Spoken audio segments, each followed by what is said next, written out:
అందరికీ నమస్కారం. ఈరోజు మీ అందరికీ నేను వినిపించబోయే కథ హక్కు. రచయిత పివిఆర్ శివకుమార్ గారు. ఇక కథలోకి వెళితే, శుభముహూర్తం సమీపిస్తోంది. పెళ్లి కూతుర్ని పీటల మీదికి తీసుకురండమ్మా అన్నాడు పురోహితుడు. పెళ్లి కూతురు క్షణాల మీద ఆ మాట లోపలికి పాకిపోయింది. సౌశీల్యని నెమ్మదిగా లేపి నిలబెట్టింది ఆమె అక్క. అక్కవైపు ఒకసారి తలెత్తి చూసి మళ్ళీ తలదించుకుంది సౌశీల్య.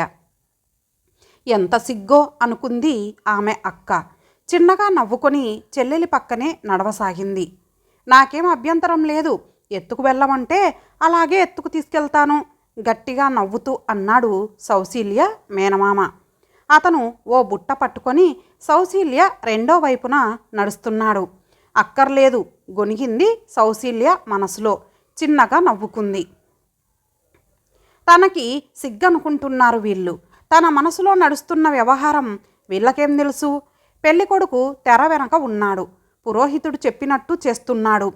ఆసక్తిగా పెళ్లికూతురు కోసం ఎదురు చూస్తున్నాడు. ద్విజమౌళికి పెళ్లికూతురు బాగా నచ్చింది. పెళ్లి చూపుల్లోనే ఆమెని ప్రేమించేశాడు. ఈ అమ్మాయి తనకి అర్ధాంగి అయితే ఎంత బాగుంటుందో అని అక్కడికక్కడే అనుకున్నాడు. అయ్యే ఘడియలు సమీపించాయి. సౌశీల్య అందం ద్విజమౌళికి నచ్చినట్టే. ఆమె తండ్రి ఇవ్వచూపిన కట్నం ద్విజమౌళి తల్లికి మేనమామకి నచ్చాయి. సంబంధం టక్కున కుదిరిపోయింది. ముహూర్తము చప్పునే కుదిరింది.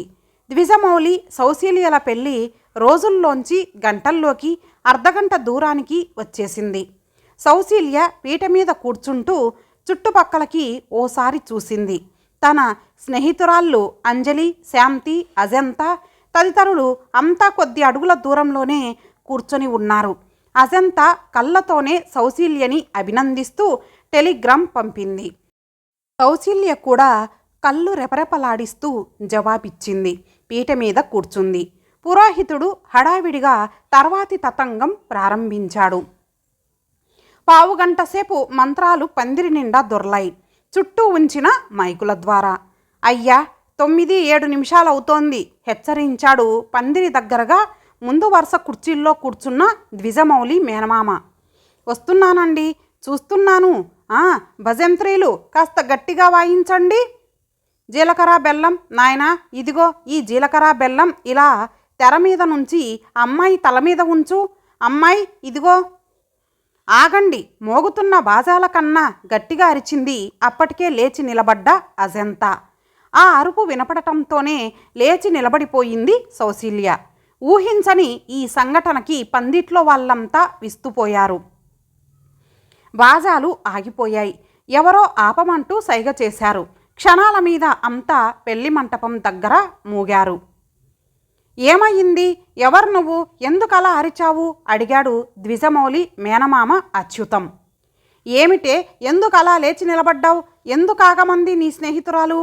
కంగారు కోపం కలగాపులగం కాగా అరిచినట్టే అడిగాడు సౌశీల్య తండ్రి భరద్వాజ. సమాధానం చెప్పకుండా అజంత వైపు చూసింది సౌశీల్య.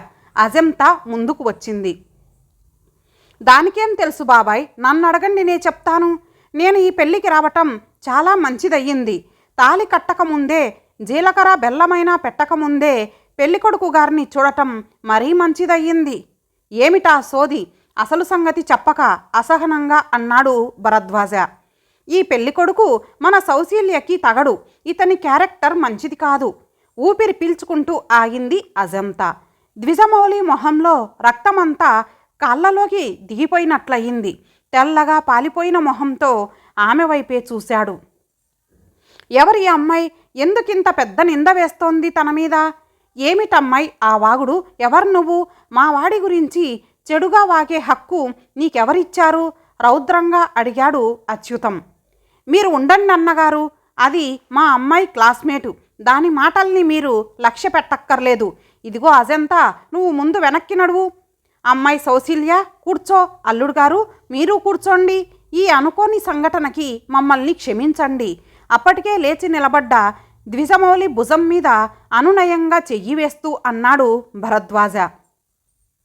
ఆగండి నాన్న, అజంతా ఏం చెప్పదలుచుకుందో చెప్పనివ్వండి. కంగున మోగింది సౌశీల్య కంఠం. ఉలిక్కిపడి చూశాడు భరద్వాజ కూతురు వైపు.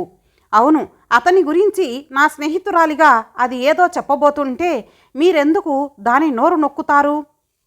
నీకేమైనా మతిపోయిందటే? పీటల మీద జరుగుతున్న పెళ్ళి ఆపుతావా? అంతదాకా భరద్వాజ మాటలు పూర్తి కాకుండానే ద్విజమౌళి ముందుకొచ్చాడు.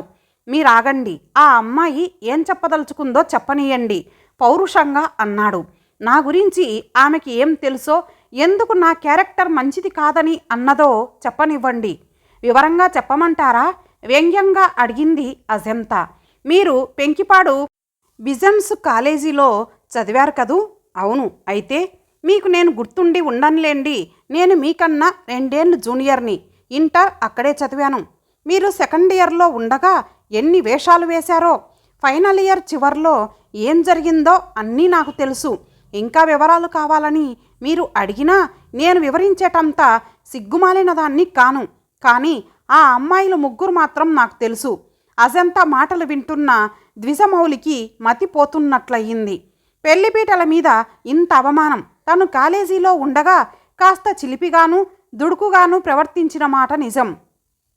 ఏదో స్నేహితుల ప్రోద్బలంతో కాస్త విజృంభించి అల్లరి చేసేవాడు. అంతకుమించి ఏ అమ్మాయిని మోసం చేసి ఎరగడు. మరి ఈమె ఎందుకిలా తన మీద విరుచుకుపడుతోంది? ద్విజమౌళి ఆలోచనలతో నోరు మెదపకపోయేసరికి తను నోరు విప్పింది సౌశీల్య. నేను అతన్ని చేసుకోను నాన్న, నాకు ఈ పెళ్ళి వద్దు, దయచేసి పెళ్ళి ఆపేయండి అంది తండ్రి వైపు చూస్తూ. నోర్ముయ్, పిచ్చి వాగుడు వాగకు. పీటల మీద పెళ్ళి చెడగొట్టుకుంటావా చేజేతులా? నీకేం పిచ్చి పట్టిందేమిటి? దాని మాటలు విని వెర్రి ఆలోచనలు చెయ్యబోకు గదిమాడు భరద్వాజ.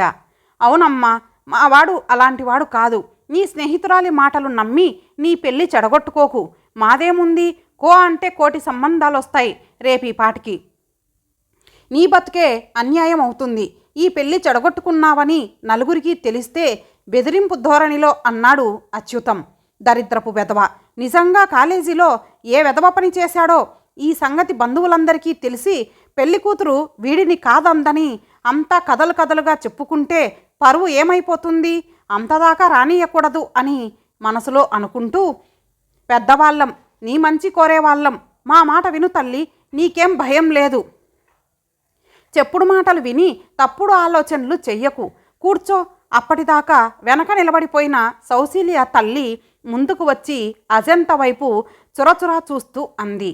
చూడు సౌశీల్య, ఒక్కటే మాట అడుగుతున్నాను. ఈ పెళ్ళి జరగనిస్తావా ఆపేస్తావా? సిగ్గు విడిచి ఒక అడుగు ముందుకు వేసి అడిగాడు ద్విజమౌళి సీరియస్గా. మరి నా స్నేహితురాలి మాటకి మీ సంజాయిషి ఏమిటి?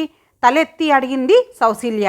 ఆమె అలా ఎందుకు చెప్తోందో నాకు తెలీదు, కానీ నేను నీకిచ్చే సలహా ఒకటే. ఎవరో ఏదో చెప్పారని నిజం తెలుసుకోకుండా జీవితంలో అతి ముఖ్యమైన పెళ్ళిని చెడగొట్టుకోకు. అయితే పెళ్ళి జరగాలంటారు? ఓరగా చూస్తూ అడిగింది సౌశీల్య. అది నా సలహా, తర్వాత నీ ఇష్టం. సరే, చెప్పుడు మాటలు విని నిజానిజాలు తెలుసుకోకుండా ప్రవర్తించకూడదని మీరు అంటున్నారు కనుక ఇప్పుడు పెళ్ళి జరగడానికి నేను ఒప్పుకుంటున్నాను. అయితే ఈ పీట మీద కూర్చోవలసింది నేను మాత్రం కాదు. సగంలో ఆగి వెనక్కి తిరిగింది సౌశీల్య. అప్పటికే లోపలికి వెళ్ళిన అజంతతో పాటు నడిచి వస్తున్న అమ్మాయి సౌశీల్య కంటబడింది. అదిగో ఆ అమ్మాయి చూడండి. ప్రేమ ఒకప్పుడు మీతో పెళ్ళి కుదిరి ఆ తర్వాత ముహూర్తాలు కూడా కుదిరాక ఆమె నడత మంచిది కాదని మీకు వచ్చిన ఒకే ఒక ఉత్తరాన్ని ఆధారం చేసుకొని మీరు సంబంధం కాదనేశారే, ఆ ప్రేమ గత ఏడాదిగాను ఏ సంబంధము మీరు వేసిన నెపం కారణంగా కుదరక తల్లిదండ్రుల చీదరింపులకు కూడా గురై ఏడుస్తూ బతుకుతోంది. తల తిప్పి అటు చూసిన ద్విజమౌళి ప్రేమ కనిపించేసరికి గతుక్కుమని అవాక్కై నిలబడ్డాడు. ద్విజమౌళి తల్లి మేనమామ కూడా ప్రేమ వైపు చూసి ఉలిక్కిపడ్డారు. ఈ పిల్ల ఇక్కడెందుకుంది? సౌశీల్యకి ఈ పిల్ల స్నేహితురాలా? ప్రేమించానంటూ వెంటబడి వెర్రి మొర్రి వేషాలు వేసిన ఓ క్లాస్మేట్ని తను కాదందని తన మీద పగబట్టి కుదిరిన మీ సంబంధం చెడగొట్టాలని వాడు మీకు ఆకాశరామన్న లేఖ రాశాడు. అది మీరు గుడ్డిగా నమ్మి ముహూర్తాలు కుదిరిన పెళ్లిని ఆపేశారు.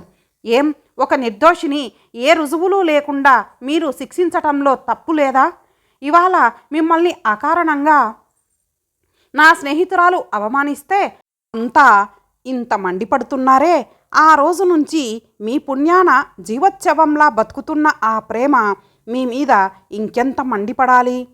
తీక్షణంగా అడుగుతున్న సౌశీల్యకి జవాబు చెప్పలేక తల తిప్పుకున్నాడు ద్విజమౌళి. నిజమే, తను ప్రేమని చేసుకోవాలని మోజుపడ్డాడు. కట్నకానుకలు కుదిరాయి. కానీ ఆ ఉత్తరం రావటంతోనే తనలో అనుమానం చెలరేగింది. ఆరాలు తీసిన రుజువులు దొరకవన్న భావంతో ఎందుకొచ్చిన తలనొప్పి లెమ్మని తను ఆ సంబంధం వదిలేశాడు. అయితే ఆ విషయం తెలిసే సౌశీల్య ఈ నాటకం ఆడిందా? ఆడవాళ్ళని అనుమానించటం, పీటల మీది పెళ్ళిళ్ళు చెడగొట్టడం మగాళ్ళ హక్కులేవే, ఆడవాళ్ళకి ఆ హక్కు లేదు అంతేనంటారా ద్విజమౌళి గారు? వ్యంగ్యంగా అడిగింది అజంతా. అప్పటికే ఓ నిశ్చయానికి వచ్చిన ద్విజమౌళి నెమ్మదిగా నవ్వాడు. అనను, ఆ హక్కు మీకు ఉందని మీరు నిరూపించుకున్నారుగా. మీరు నా తప్పు బాగా ఎత్తి చూపించారు. ప్రేమ నన్ను క్షమిస్తే నా తప్పు దిద్దుకుంటాను అన్నాడు. సౌశీల్య 2 అడుగులు వెనక్కి వేసి ప్రేమ చేతులు రెండూ పట్టుకొని అంది, క్షమించవే మీ ఆయన్ని, పాపం తప్పు తెలిసిందటగా. 10 నిమిషాల్లో బాజాలు పందిరిలో ప్రతిధ్వనిస్తూ ప్రారంభమయ్యాయి. ఇంతటితో ఈ కథ సమాప్తం. మరలా మరొక మంచి కథతో కలుద్దాం. అంతవరకు సెలవు. నమస్తే.